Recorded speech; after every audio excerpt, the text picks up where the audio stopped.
ठीक है, तो हम एसिम्प्टोटिक नोटेशंस की बात कर रहे थे। तो आप ना जब भी इसमें कोई भी एल्गोरिथम पढ़ोगे, है ना, वो किसी भी तरीके की प्रॉब्लम आप सोल्व करोगे, तो आप वहाँ पे एक वर्स्ट केस पढ़ोगे, एवरेज केस पढ़ोगे और बेस्ट केस पढ़ोगे। तो उनके लिए अलग अलग नोटेशंस बना दी गई हैं। जैसे वर्स्ट केस के लिए मैंने बोला ऑर्डर ऑफ रहेगा, एवरेज के लिए भी ऑर्डर ऑफ रहेगा और बेस्ट केस के लिए आपका ओमेगा रहेगा, है ना। पर मैंने बात बोली है कि किसी केस में अगर worst case is equal to best case है, मतलब एग्जैक्ट सॉल्यूशन है फिर उस केस में, है ना, मतलब सभी टाइम पे सेम आंसर आता है। तो जब सभी टाइम पे सेम आंसर आएगा तो फिर इन तीनों केसेस के लिए उस पर्टिकुलर प्रॉब्लम में हम थीटा नोटेशन यूज करते हैं। तो जब जब वर्स्ट केस बेस्ट केस के इक्वल होगा तो थीटा। अदरवाइज अगर वर्स्ट केस बेस्ट केस अलग अलग हैं तो वर्स्ट को ओ से लिखो, बेस्ट को ओमेगा से लिखो और एवरेज को डिवाइड बाय 2 कर देते हैं वर्स के, है ना। नोटेशन उसकी ऑर्डर ही रहती है पर ये चीज़। और जैसे कल मैंने आपको थीटा बताया था ना कि जैसे 10n² जमा n जमा 1, मैंने ये ऐसे भी लिख दिया और फिर मैंने ये ऐसे भी लिख दिया। मैं बोला कि ये दोनों चीज़ें ट्रू हैं। अच्छा, ये इससे छोटा है, ये पूरे से ये छोटा है कब, जब इसके आगे 1 लिखा है। और ये पूरा इस पूरे से छोटा है कब, जब इसके आगे 11 लिखा है। वही किया था ना हमने। तो भाई क्योंकि ये दोनों कांस्टेंट है तो इनकी वजह से दोनों चीज़ें ट्रू हो रही हैं। तो थीटा नोटेशन वही बोलती है कि जब ये फंक्शन जो मैक्सिमम है ना, ये जब दोनों साइड मतलब एक तरीके से इक्वल की बात कर रहा है, फिर वो थीटा की बात कर रहा है ना, कि वर्स बेस्ट यहाँ पे सेम सेम दिख रहे हैं, क्योंकि कांस्टेंट तो हम रखते ही नहीं। कांस्टेंट तो हमारी हेल्प करते हैं मात्र, और कुछ भी नहीं है। ठीक है, तो इन क्वेश्चन से हमें जल्दी से जल्दी निकलना है, क्योंकि एक्चुअल में जो डेटा स्ट्रक्चर है वो स्टार्ट करना है ना। पर मैं बता देता हूँ, जैसे अगर लिखा है F N is equal to N, मान लो पेपर में ऐसे आ जाए और आ जाए g N is equal to N square, तो आप इसमें रिलेशन देख लो। देखो आपको साफ साफ पता है कि ऑर्डर मतलब लेस देन इक्वल टू की रिलेशन, ओमेगा मतलब ग्रेटर देन इक्वल टू की रिलेशन, और थीटा मतलब इक्वल टू की रिलेशन। यही तो आप जानते हैं ना। तो इसका मतलब देखो यहाँ पे एफ एन जी एन दिए हुए हैं और 4 ऑप्शन दे दिए। उसने बोला F N is order of G N, ऐसे बोल दिया। बी ऑप्शन में बोल दिया F N is omega of G N, और सी ऑप्शन में बोल दिया F N is theta of G N, ऐसे बोल दिया। और डी ऑप्शन में बोल दिया नन। तो तुम्हें बस ना इसके बीच में रिलेशन देख लो, इन दोनों के बीच में। तो तुम यहाँ रिलेशन देख लो एफ एन और जी एन में कैसी है, तो ऐसी रिलेशन है ना।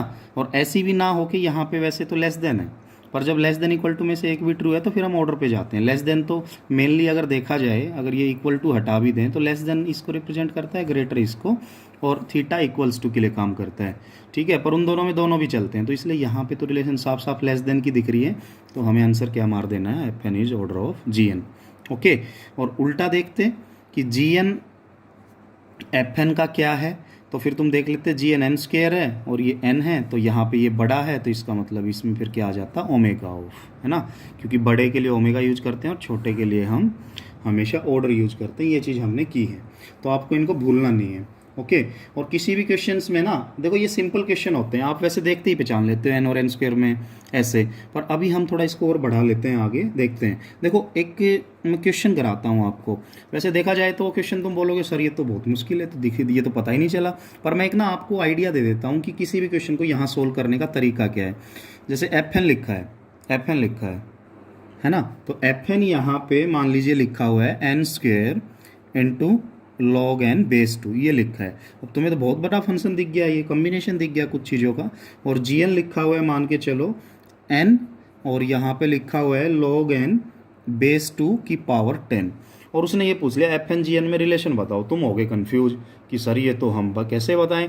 देखो इसकी पावर 10 है, एन इंटू है वो N square into log N है, तो सर ये तो थोड़ा कन्फ्यूजिंग सा क्वेश्चन हो गया। तो इसको वैसे तो क्या है कि इतने मुश्किल क्वेश्चन आते नहीं, पर फिर भी मैं बता देता हूँ इसको कैसे सोल्व करो। इनको साइड बाय साइड लिख लो। जैसे इसको लिख लो n square into log N base 2, और इसको तुम लिखो एन इंटू लॉग एन की पावर 10 हो गया।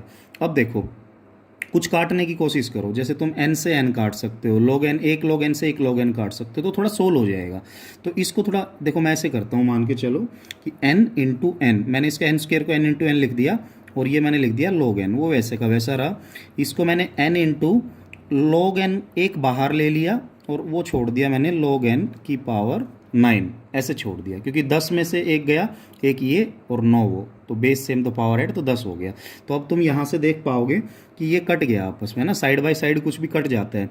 तो ये कटने के बाद ये क्या बचा, ये n बचा, और वो क्या बचा है, लॉगरिथम n की पावर 9। तो यहाँ से भी अगर तुम्हें कन्फ्यूजन हो, क्योंकि अभी भी ये सिंप्लीफाई नहीं हुआ है, पावर में कुछ कोफिशिएंट है उसके ना, और पावर में कोफिशिएंट होता है तो गड़बड़ होती है, क्योंकि n स्क्वेयर और n3 में से बड़ा कौन है, n3 बड़ा है, तो पावर का कोफिशिएंट हटाना होता है। तो तुम अब क्या करो, यहाँ पे लिख दो टेकिंग लॉगरिथम बोथ साइड। तो लॉगरिथम ऐसे इसको सोल्व करते हैं, जब फंस जाते हैं ना तो लॉगरिथम दोनों साइड लेते हैं। तो इस साइड लेंगे तो क्या आ जाएगा, ये log n बेस 2 हमेशा रहेगा क्योंकि बाइनरी है, log n बेस 2 हो जाएगा। और ये कैसा हो जाएगा, इसका अगर log लेंगे हम तो log ऑफ log n की पावर 9। और तुम अगर इसको देखोगे तो ये एक तरीके से क्या बन गया, log, और ये log का अगर n है तो log n की m बन गया, है ना। जैसे मैं लिखता हूँ लॉगरिथम n की m, तो m आगे गिर जाता है तो वो क्या हो जाता है, m log n हो जाता है। तो 9 को आगे गिरा दो तो ये तो वही रहेगा log n, 9 आगे गिरा दो तो 9 जैसे ही आगे गिराओगे तुम तो लॉगरिथम ऑफ लॉगरिथम n ऐसे बच जाएगा। अब ये बड़ा सिंपल सा हो गया। क्यों ये सिंपल इसलिए हो गया, क्योंकि ये तो log n है और ये log ऑफ log n है। तो हमेशा ध्यान रखना कि ये कांस्टेंट की तरह काम करेगा। अब क्योंकि ये पावर में नहीं है, कांस्टेंट पावर में है तो अलग चीज़ होती है, जैसे n स्क्वायर और n3, तो बड़ा छोटा देखो पावर से डिसाइड हो रहा है, तो पावर में तो नहीं है कांस्टेंट, अभी नीचे आ गया तो इसको हटा सकते हैं। तो अब छोटा ये है या ये है, अब फाइनल दिख रहा है। तो एक बात बताओ, जैसे n अगर 16 है तो उसका log n क्या आता है, उसका log n 4 आता है, अगर वो 2 की पावर 4 है ना, तो log वैल्यू को छोटा करता है। तो एक बात बताओ, किसी वैल्यू का, जैसे कोई n वैल्यू थी, उसका एक बार log लिया, यहाँ उसका 2 बार log ले दिया, तो एक बार लॉगरिथम लेके दूसरी बार लॉगरिथम लोगे तो वैल्यू और छोटी हो जाएगी, है ना। जैसे अब 4 का भी लॉगरिथम लोगे तो 2 की पावर 2, वो 2 हो जाएगा। तो यहाँ से तुम्हें क्या नज़र आ रहा है कि लॉगरिथम n बड़ा है या ये बड़ा है, तो भाई मुझे तो ये बड़ा नज़र आ रहा है, इसमें ये रिलेशन है। क्यों, ये क्यों बड़ा है, क्योंकि लॉगरिथम ऑफ लॉगरिथम n और ओनली लॉगरिथम n में ये छोटा है, क्योंकि लॉगरिथम का जब एक और लॉगरिथम लेंगे तो छोटा हो जाएगा, है ना। तो इसका मतलब इस साइड fn हम लेके चले थे और उस साइड gn हम लेके चले थे, तो ये क्वेश्चन क्या हो जाएगा एक तरीके से, fn is omega of gn, क्योंकि इसमें रिलेशन ग्रेटर देन का आ गया, है ना। तो मैंने एक नॉर्मल सा बता दिया क्वेश्चन की हेल्प से कि कभी भी किसी क्वेश्चन को कैसे सोल्व करते हैं। वैसे ऐसे क्वेश्चन आने तो नहीं है, पर फिर भी 5-10 क्वेश्चन की एक मैं सेपरेट वीडियो उन बच्चों के लिए बना दूंगा जो ऐसे क्वेश्चन को इजीली कर पाते हैं कहीं भी, है ना। जैसे लेवल्स बनाने की मैंने बातें की हैं उसके तरीके से। ओके, तो कुछ और बातें करते हैं, ठीक है। तो अभी हम इस अपने टॉपिक को ना थोड़ा और आगे बढ़ाते हैं। जैसे कि अगर मैं बात करूं तो यहाँ पे हमने अभी टाइम कॉम्प्लेक्सिटी की बात कर रहे हैं कि कोई भी लूप कितने बार रन करता है, या तो n बार करेगा, n स्क्वेयर, n क्यू, और बड़ा छोटा देखना है, वर्स्ट बेस्ट निकालना है किसी भी एल्गोरिथम में। तो मैं आपको ना एक बार क्या करता हूँ, टाइप्स बता देता हूँ, types of time complexities, types of time complexities, और वो उस ऑर्डर में लिखते हैं छोटे से बड़े की साइड, ठीक है। तो सबसे पहले तो होता है कांस्टेंट, सबसे पहले क्या होता है, कांस्टेंट टाइम कॉम्प्लेक्सिटी। और कांस्टेंट जैसे मैंने पहला एग्जांपल दिया था कि एक स्टेटमेंट, 2 स्टेटमेंट, ऐसा प्रोग्राम जो ना इटरेटिव हो ना रिकर्सिव, वो कांस्टेंट होता है। तो उसका आंसर हम लिखते हैं ऑर्डर ऑफ 1 हमेशा, है ना इटरेटिव है ना रिकर्सिव है, कैसा भी नेचर नहीं है। उससे जस्ट बड़ी होती है लॉगरिथमिक, लॉगरिथमिक टाइम कॉम्प्लेक्सिटी, और वो कैसी दिखती है, ऑर्डर ऑफ log n, जो हमने एग्जांपल किया था वाइल लूप देके, है ना, 16 से 8, 8 से 4, 4 से 2, लास्ट में जो एग्जांपल दिया था। और लॉगरिथम के बाद होती है, ऐसे तो तुम इसके बीच में एक और लिख सकते हो, लॉगरिथम की भी लॉगरिथम, log ऑफ, वो उससे छोटी होगी, पर यार इतनी नहीं है, हमारे काम की जो है वो लिखनी है। तो अगली पे हम जाते हैं, तो वो होती है लीनियर टाइम कॉम्प्लेक्सिटी। तो लीनियर बोलती है एक बार लूप चले, मतलब एक बार, सॉरी, n बार लूप चले, तो उसको हम लिखते हैं ऑर्डर ऑफ n लिखते हैं, है ना, जिसमें n हो। अगर लीनियर के ऊपर जाते हैं तो नेक्स्ट आती है क्वाड्रेटिक, क्वाड्रेटिक टाइम कॉम्प्लेक्सिटी, और क्वाड्रेटिक होती है ऑर्डर ऑफ n का स्क्वायर, जिसमें लूप 2 बार n के लिए चले, मतलब n इंटू n चले, जैसे हमने एग्जाम्पल किया था। और क्वाड्रेटिक के बाद होती है क्यूबिक टाइम कॉम्प्लेक्सिटी, क्यूबिक मतलब 3 बार n के लिए चले, है ना, 3 बोले तो 3 n इंटू n, जैसे हमने एग्जाम्पल में किया था। और उसको मैं थोड़ा और अगर अच्छी फॉर्म में लिखूं तो हम बोल सकते हैं क्यूबिक के बाद पोलिनोमियल कहलाती है कोई भी पोलिनोमियल टाइम कॉम्प्लेक्सिटी, और वो ऑर्डर ऑफ n की पावर k होता है, जहाँ पे k ग्रेटर देन क्या रहता है, 3, मतलब जैसे n की 4, n की 5, n की 6, n की 7, वो सारी पोलिनोमियल कहलाएंगी फिर। क्यों, क्योंकि बेस में n है और पावर में कांस्टेंट है, पावर में कांस्टेंट है, क्योंकि 3, 4, 5, 6 कांस्टेंट होते हैं। उसके बाद अगर और थोड़ा आगे बढ़ें तो एक्सपोनेंशियल आ जाती है, एक्सपोनेंशियल, और एक्सपोनेंशियल की बात करें तो ये क्या हो जाता है, ऑर्डर ऑफ 2 की n। देखो इसमें उल्टा हो जाता है, n पावर में चला जाता है, बेस में कांस्टेंट आ जाता है, तो ये सबसे बड़ा होता है। अब इनके बारे में इन नाम तो पता चल गए। अभी रिलेशन देखें ना, तो ऑर्डर ऑफ 1 सबसे छोटा है, सबसे बेस्ट, मतलब अगर किसी की कॉम्प्लेक्सिटी ऑर्डर ऑफ 1 है तो बेस्ट होगी फिर, है ना। ऑर्डर ऑफ 1 सबसे छोटा है। उसके बाद क्या है, लेस देन इक्वल टू हम लिख सकते हैं ऑर्डर ऑफ log n। उसके बाद क्या लिख सकते हैं, less than equal to order of n। उसके बाद लिख सकते हैं ऑर्डर ऑफ n स्क्वेयर ऐसे। उसके बाद लिख सकते हैं ऑर्डर ऑफ n की क्यूब ऐसे। और उसके बाद कोई भी ऑर्डर ऑफ n की k, है ना, ऐसे। और उसके बाद ऑर्डर ऑफ 2 की n। और लास्ट में एक फैक्टोरियल वाली भी होती है, और फैक्टोरियल यहाँ पे हम लिखते हैं ऑर्डर ऑफ n की n। n की n मतलब फैक्टोरियल आप समझते हैं ना, कि n फैक्टोरियल क्या होता है, n into N minus 1 factorial ऐसे लिखते हैं ना, वही चीज़ है वो। तो ये सबसे बड़ी होती है, बेस में भी n और पावर में भी n। तो इनकी रिलेशन आपको पता होनी चाहिए कि कौन सी टाइम कॉम्प्लेक्सिटी। अब जैसे पेपर में क्वेश्चन आ जाए कि 2 प्रॉब्लम है, एक की टाइम कॉम्प्लेक्सिटी ये है, एक की ये, विच वन इज बेस्ट, तो जिसकी छोटा टाइम वो बेस्ट हो जाएगी। ऐसे हम डिफ्रेंशिएट कर सकते हैं किसी भी क्वेश्चन में, ये आपको ध्यान रखना है, ठीक है। तो ये छोटी छोटी बातें हैं कि किसी भी टाइम कॉम्प्लेक्सिटी। अब जैसे मान लो बाइनरी सर्च की log n है, तो वो पेपर में log n ना लिख के लिख दे कि कांस्टेंट है, लॉगरिथमिक है, लीनियर है, क्वाड्रेटिक है, तो तुम्हें फिर इनके पता होने चाहिए कि किसका नाम क्या है। और उसमें कोई नई बात नहीं बता दी मैंने, ये तो मैथ की सबसे हल्की बात है। क्वाड्रेटिक किसको बोलते हैं, क्यूबिक किसको बोलते हैं, तो इसमें तो तुम ये बोलना ही मत मेरे को कि सर मतलब ये तो आपने ऐसी चीज़ बता दी जो हमें आई नहीं, ऐसा है ही नहीं, ठीक है। अब इसको मैं थोड़ा और आगे बढ़ाता हूँ। अगर आगे बढ़ाता हूँ तो हम नया टॉपिक इसी का थोड़ा देखते हैं, इससे रिलेटेड एक और चीज़, प्रॉपर्टीज़ ऑफ एसिम्प्टोटिक नोटेशंस, है ना। और अगर प्रॉपर्टीज़ की बात करें एसिम्प्टोटिक नोटेशंस की, तो क्या हो सकती हैं। वैसे मैंने आपको बता ही दिया है कि इसके एक वीडियो में मैं कुछ क्वेश्चंस करा दूंगा लॉग लेके ऐसे, वो उन बच्चों के लिए जो करना चाहते हैं कुछ ज़्यादा, ओके। क्योंकि ये टॉपिक इतना इंपॉर्टेंट मैं नहीं मानता डेटा स्ट्रक्चर का, पर क्योंकि इतना टाइम नहीं लगना है तो कर लेते हैं, कोई ऐसी बात भी नहीं है। देखो सबसे पहली प्रॉपर्टीज़ की होती है रिफ्लेक्सिव प्रॉपर्टी, रिफ्लेक्सिव। और रिफ्लेक्सिव क्या, ठीक है, रिफ्लेक्सिव क्या बोलता है, देखो रिफ्लेक्सिव का मतलब होता है लूप, सेल्फ लूप। एक तरीके से लूप बोले तो जैसे कोई ये नोड है वो खुद को ऐसे कर रहा हो, लूप लूप वही तो चलता है बार बार उसके ऊपर ऐसे, ये लूप है। तो लूप मतलब वो खुद से रिलेशन, मान लो ये नोड है, इस नोड का नाम ए है, तो ये ए की खुद से रिलेशन। जैसे कि अगर मैं बोल दूँ, जैसे कि मैं बोल दूँ ए बोल दूँ, मान लो f n is order of F N, तो कोई भी अपने आप का ऑर्डर है, बिल्कुल है। क्यों, क्योंकि ऑर्डर में लेस देन इक्वल टू है, और इक्वल टू भी तो एक चीज़ होती है। तो कोई फंक्शन जैसे एफ एन है, मान लो एफ एन एन स्क्वेयर है, तो क्या एन स्क्वेयर अपने आप में इधर भी एफ एन लिख दो, इधर भी एफ एन लिख दो, और बीच में ये लगा दो, इसका मतलब यही तो है। तो N square less than equal to N square true है, बिल्कुल ट्रू है, क्योंकि इक्वल टू भी तो है ना, इक्वल तो है ही वो। तो इसका मतलब क्या है कि F N is order of F N. देखो ये दोनों चीज़ें सेम रहेंगी रिफ्लेक्सिव में, लेफ्ट साइड भी और राइट साइड भी। तो कोई भी फंक्शन अपने आप का ऑर्डर ऑफ तो होता ही है, क्योंकि इक्वल तो है ही, है ना, ऑर्डर ऑफ होता है, तो ये ट्रू है। अगर कभी कोई पूछ लेगी कौन सी प्रॉपर्टी, तो रिफ्लेक्सिव है। ऐसे ही अगर मैं लिखूं कि F N is omega of F N, कोई भी फंक्शन अपना खुद का एफ एन है, बिल्कुल। अगर एफ एन एन स्क्वेयर है तो क्या इसमें ये कंडीशन ट्रू है, ये भी तो ट्रू है इक्वल टू की वजह से, है ना। तो ये भी रिफ्लेक्सिव प्रॉपर्टी है, मतलब जो कि मतलब इसका मतलब क्या हुआ कि ऑर्डर भी रिफ्लेक्सिव को फॉलो करता है और ओमेगा भी रिफ्लेक्सिव को फॉलो करता है। ऐसे ही मैं लिख दूं F N is theta of F N, तो कोई भी फंक्शन जैसे ये तो इक्वल की बात ही करता है, तो N square is equal to N square, तो इधर भी एफ एन इधर भी एफ एन, तो इक्वल तो है ही, क्योंकि वो खुद में तो इक्वल अपने इक्वल तो है ही, कोई फंक्शन चेंज थोड़ा ना होना बार बार, ये चीज़। और ऐसे ही अगर मैं एक और बात करूँ, जैसे मैं बोलता हूँ यहाँ पे कि एफ एन इज़, ठीक है, F N is small O of F N, small O of F N.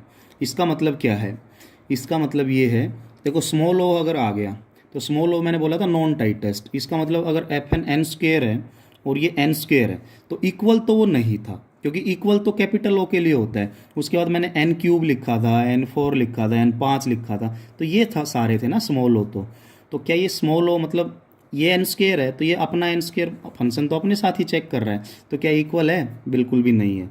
क्योंकि एफ एन अगर स्मॉल ओ लिख देते तो फिर बड़ा ही होगा, इक्वल का साइन हट जाएगा, फिर वो हमने देख लिया कि स्मॉल ओ तो इन बड़ों के लिए लिखते हैं। तो ये प्रॉपर्टी मतलब स्मॉल ओ रिफ्लेक्सिव प्रॉपर्टी को फॉलो नहीं करता। ऐसे ही अगर मैं लिखूँ F N is small omega of F N, अगर ऐसे लिखते हैं, ठीक है, small omega of F N, तो क्या ये भी ट्रू है? तो ये भी ट्रू नहीं है, क्योंकि एन स्केयर है, तो ये तो इक्वल की बात तो करता ही नहीं। ये तो ऐसे करता है कि एन स्केयर है, या एन स्केयर है, या तो एन या लॉग एन या वन, ऐसे बात मैंने बोली थी। तो एन स्केयर में तो इक्वल टू का रिलेशन है, इक्वल की ये बात करता ही नहीं है, तो उससे छोटों की बात करता है, ये बात करता है डब्ल्यू स्मॉल ओमेगा की। तो क्या ये प्रॉपर्टी फॉलो की जाती है? नहीं। तो इससे तुम क्या समझ गए कि स्मॉल ओ और स्मॉल ओमेगा फॉलो नहीं करते कौन सी प्रॉपर्टी को? रिफ्लेक्सिव को, क्योंकि यहाँ पे हमें लेफ्ट और राइट में दोनों में एक ही बंदे को रखना पड़ता है, लेफ्ट में भी वही और राइट में भी वही, ठीक है, ये बात। तो रिफ्लेक्सिव पांचों में से कितने फॉलो करते हैं? पहले तीन, बाद के दो स्मॉल वाले नहीं करते। नंबर टू, अगर नंबर टू प्रॉपर्टी की बात करते हैं तो नंबर टू प्रॉपर्टी है symmetric property. Symmetric, double M आएगा, इसको डिस्क्रीट मैथ में भी पढ़ेंगे। देखो इसका मतलब क्या होता है? सिमेट्रिक प्रॉपर्टी का मतलब होता है कि एक तरीके से, एक होता है सिमेट्रिक, एक होता है एसिमेट्रिक। जैसे मैं बोलूँ कि राम श्याम का भाई है, तो उल्टा बोलो उसको, क्या श्याम राम का भाई है? वो भी है, तो सिमेट्रिक प्रॉपर्टी फॉलो कर रही है। मतलब कि एक्स वाई को कहीं भी रखो, दोनों में रिलेशन ट्रू है, ऐसे रिलेशन ट्रू है दोनों में, ठीक है। तो लेफ्ट राइट पोजीशन चेंज करने से रिलेशन ट्रू रहनी चाहिए। राम श्याम का भाई, तो श्याम भी राम का भाई। राम श्याम का फादर है, तो क्या श्याम राम का फादर है? उसमें प्रॉपर्टी ट्रू नहीं होती। तो सिमेट्रिक प्रॉपर्टी कौन सी रिलेशन के लिए ट्रू है? ब्रदर के लिए ट्रू है या फादर के लिए? तो ब्रदर के लिए तो ट्रू है, पर फादर के लिए नहीं है। क्यों नहीं है? क्योंकि अगर वो उसका फादर है तो वो उसका फादर नहीं हो सकता। सिमेट्रिक वही बात करती है कि दोनों साइड ट्रू। तो यहाँ पे तुम देखो अभी ध्यान से कि हम यहाँ पे क्या क्या चीज़ें पता कर सकते हैं सिमेट्रिक प्रॉपर्टी की एंड से। तो यहाँ पे अगर मैं बात बोलता हूँ आपको, तो आपको सुन लेना है, ठीक है। तो सिमेट्रिक में कभी भी ध्यान रख लेना कि बराबर का बंदा ट्रू होगा हमेशा, जो बराबर की बात करेगा, जो एग्जैक्ट, जो इक्वल की बात करेगा, है ना, मतलब सेम पावरफुल बंदों की बात करेगा। देखो कैसे, जैसे सबसे पहला चेक करो, अगर F N is order of G N है, मतलब कि रिलेशन क्या है कि एफ एन छोटा और इक्वल है जी एन से, ये रिलेशन है ना। तो इनकी पोजीशन इंटरचेंज करो, एक्स वाई था तो वाई एक्स कर दो। तो क्या G N is order of F N, क्या ऐसा होगा? इसने क्या बोला है कि एफ एन जी एन से छोटा और इक्वल है, तो क्या जी एन भी एफ एन से छोटा और इक्वल है? तो हो ही नहीं सकता, जी एन तो बड़ा है ना, पता चल रहा है ना। तो इसका मतलब इज ऑर्डर नहीं होगा, नॉट इक्वल्स होगा, ये चीज़ नहीं होगी। मतलब मैं इसको ऐसे लिख सकता हूँ कि G N is not equals to order of F N, कभी भी नहीं होगी ये चीज़ पोजीशन इंटरचेंज करने से। अगर एफ एन जी एन का ऑर्डर है तो जी एन एफ एन का ऑर्डर है, तो ये हो ही नहीं सकता ना कभी भी, क्योंकि ये इससे छोटा इक्वल है, तो वो उससे छोटा इक्वल कैसे हो सकता है? लेस देन तो दोनों साइड ट्रू होगा नहीं, अगर ये छोटा है तो बड़ा ही है फिर। तो एफ एन अगर ऑर्डर ऑफ जी एन है तो G N order of F N कभी भी नहीं होगा। व्हाट इज द मीनिंग कि ऑर्डर सिमेट्रिक प्रॉपर्टी को फॉलो नहीं करता है। बात करते हैं नेक्स्ट ऑपरेटर्स की, ठीक है। जैसे दूसरी मैं बात करता हूँ, मैं लिखता हूँ F N is omega of G N, then position interchange करो। इसका मतलब है कि एफ एन बड़ा और इक्वल है जी एन से। तो अगर मैं ऐसे लिखता हूँ जी एन, क्या लिखा मैंने? G N is equals to omega of F N, तो क्या ऐसा होगा? मतलब वो तो ग्रेटर देन बोल रहा है ये बोल रहा है ये बड़ा है छोटा है, ये बोल रहा है कि ऐसा है। तो ऐसा कब कैसे हो सकता है भाई? ये तो कभी भी ट्रू नहीं होगा कि एफ एन जी एन से छोटा भी है और बड़ा भी है, ऐसे कैसे होगा? तो ये भी ट्रू नहीं होगा, मतलब ये भी नॉट इक्वल्स आएगा। नहीं, भाई भाई की रिलेशन नहीं है, क्योंकि एफ एन और जी एन में अगर ये ऑपरेटर आता है तो इक्वल की बात करता ही नहीं वो तो छोटे बड़े की बात करता है। ऐसे ही ऑर्डर भी छोटे बड़े की बात करता है। फ़र्क इतना है कि ओमेगा है तो भाई ये वाला बड़ा है, और ऑर्डर होता है तो दूसरे वाला बड़ा होता है, ये फ़र्क है। तो इसका मतलब ये भी फॉलो नहीं करता। अब बात करते हैं तीसरे की, F N is theta of G N, then तो क्या जी एन थीटा होगा? तो क्या G N theta of F N होगा? तो बिल्कुल होगा। क्यों होगा? क्योंकि अगर थीटा किसकी बात करता है? इक्वल की, तो एफ एन जी एन के इक्वल है। जैसे ये इसकी बात करेगा कि ये भी एन स्क्वायर, ये भी एन स्क्वायर, तो ये दोनों तो इक्वल है ना, इक्वल की रिलेशन है।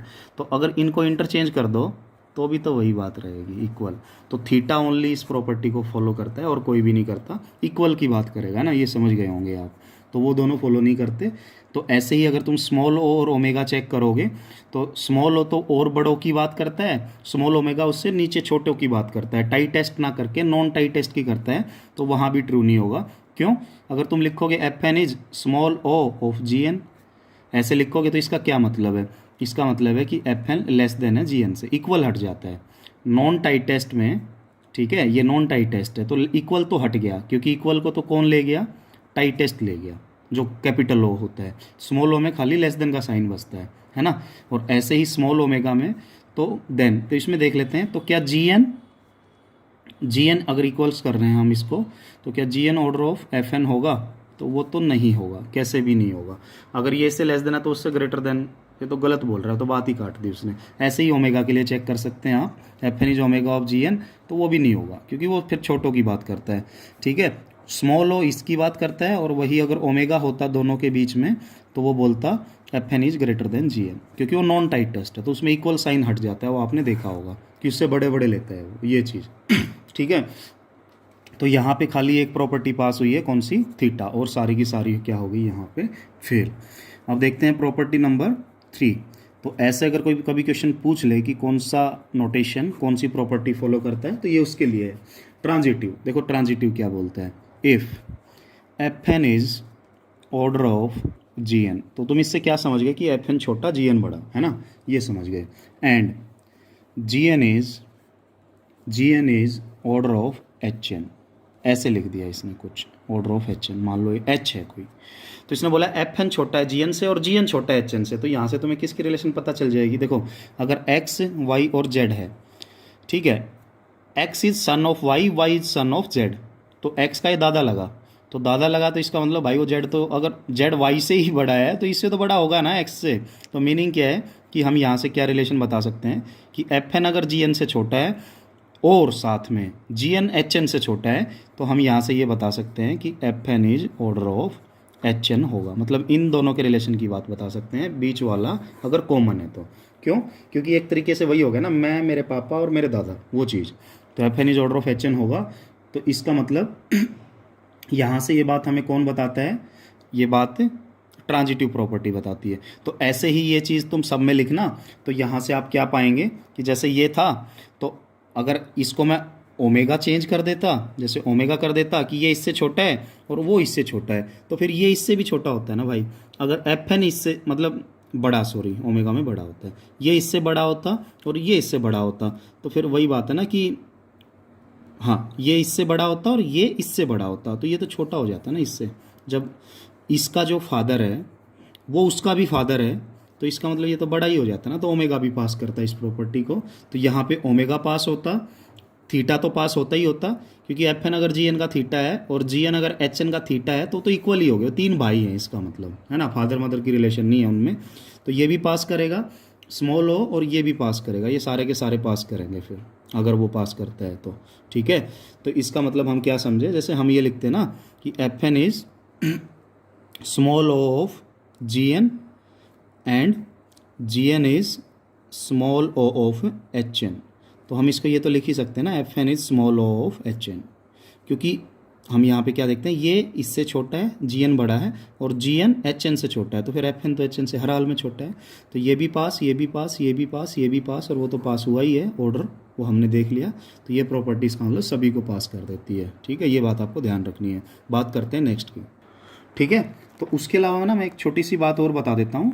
वैसे तो ऑगमेंटेशन प्रॉपर्टी बोलते हैं उसको, हम पढ़ेंगे इसको, अपना ऑगमेंटेशन रूल पढ़ेंगे जब हम पढ़ेंगे ट्रांजिटिव या डिपेंडेंसीज इन डेटाबेस में पढ़ते हैं। फिर भी मैं बता देता हूँ, इनमें ना कंफ्यूज नहीं होना यार तुम्हें। ऑर्डर छोटे की बात करेगा, ओमेगा बड़े की, और थीटा इक्वल की, बस इतना जान लेना है। और इस वीडियो के बाद सारी क्लास इजी लगने वाली है, क्योंकि मैथमेटिकल सा यही होता है। अगर F N is order of G N है, बड़ा ओ है, ऑर्डर ऑफ बोलूँ तो बड़ा हो समझना, स्मॉल ओ बोलूँ तो छोटा हो।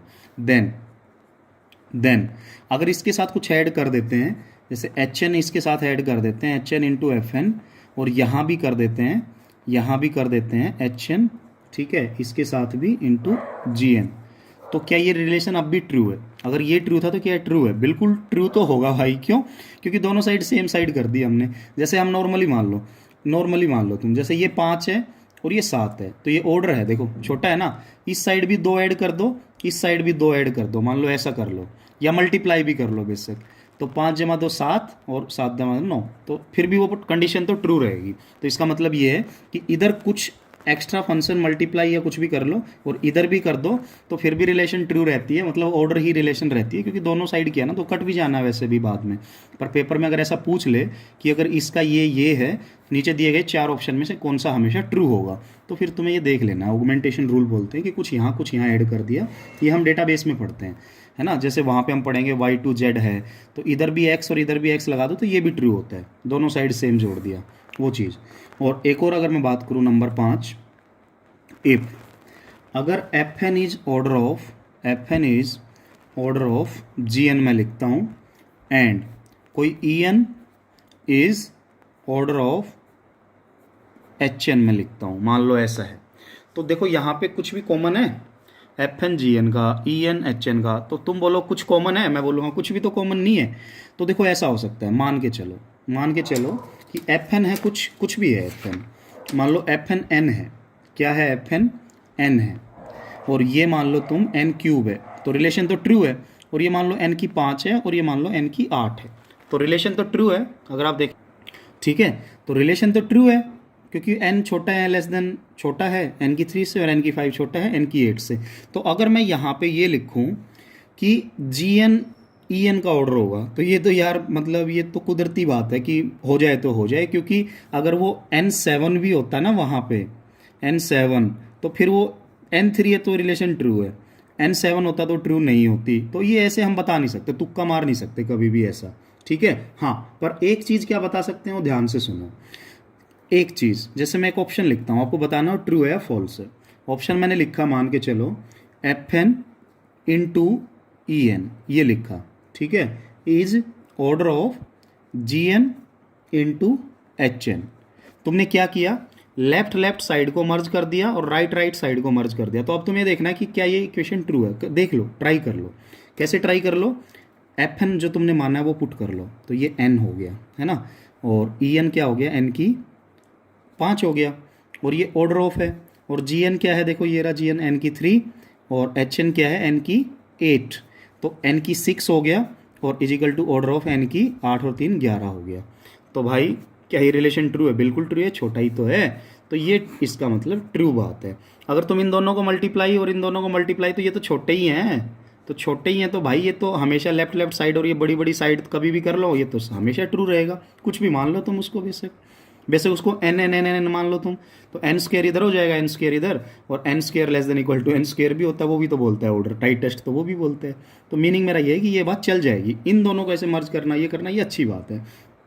एक दूसरी बात, मान लो b बात करता हूँ मैं, कि fn प्लस en अगर ऐसे लिखा हुआ है, ठीक है, तो ये क्या ऑर्डर ऑफ gn, ठीक है, gn मैंने लिखा है, और जमा hn लिख देते हैं ऐसे, जमा hn। तो क्या ये रिलेशन ट्रू है, ये देखो। तो भाई जैसा कि मैंने आपको बोला है कि fn जमा en, तो जमा जैसे करेंगे तो fn n है यहाँ पे, और en क्या है, n की 5 है। और ऐसे ही अगर हम इसको देखें तो gn क्या है, यहाँ पे देखा जाए तो n की क्यूब है, और hn यहाँ पे क्या है, hn यहाँ पे क्या है आपका, n की 8 है। और जैसा कि मैंने आपको बताया था अभी थोड़ी देर पहले कि n स्क्वायर जमा n जमा 1, अगर इसकी टाइम कॉम्प्लेक्सिटी के लिए तुम जाओगे तो ऑर्डर ऑफ n स्क्वायर आएगा, बड़ी टर्म आती है। जमा जब भी होता है, इनटू होता है तो मल्टीप्लाई हो जाती है, बट जमा में मैक्सिमम टर्म आती है। तो इस साइड n जमा n की 5 को n की 6 मत लिख देना, ऐसे नहीं कर सकते।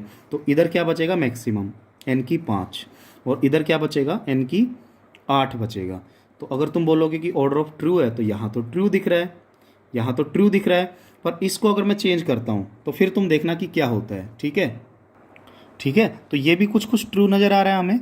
तो मैं आपको एक क्वेश्चन देता हूँ, इसी क्वेश्चन में थोड़ा ऊपर देखिए, यहाँ पे अगर fn की मैं बात करूँ, gn en hn, तो तुम इनका कोई भी ऐसा कॉम्बिनेशन सोचो कि वो अपने आप में तो ट्रू हो, ये भी अपने आप में ट्रू हो, तो कोई ऐसी वैल्यू हम सोच सकते हैं कि कभी ये फॉल्स हो जाए।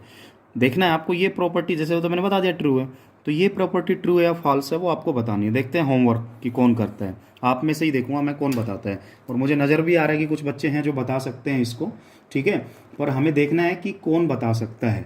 अभी जैसे मैं एक क्वेश्चन और करता हूँ कि मान के चलो कि कोई T1n कोई कॉम्प्लेक्सिटी है, वो थीटा ऑफ fn है, और ऐसे ही T2n है वो भी क्या है, थीटा ऑफ, वही सेम FN, छोटा लिख लो या बड़ा लिख लो एक ही बात है, वही है।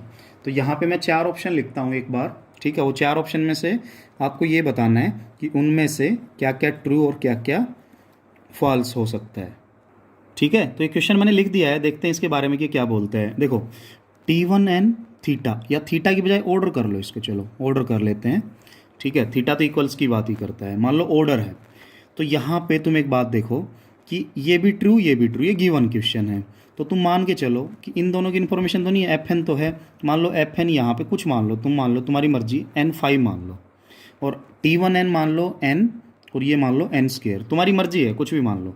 तो N क्या N5 से छोटा है, ऑर्डर ट्रू है, बिल्कुल ट्रू है, वो तो गिवन हो तो मानना भी पड़ेगा बड़ा, क्योंकि तो गिवन चीज़ें हैं।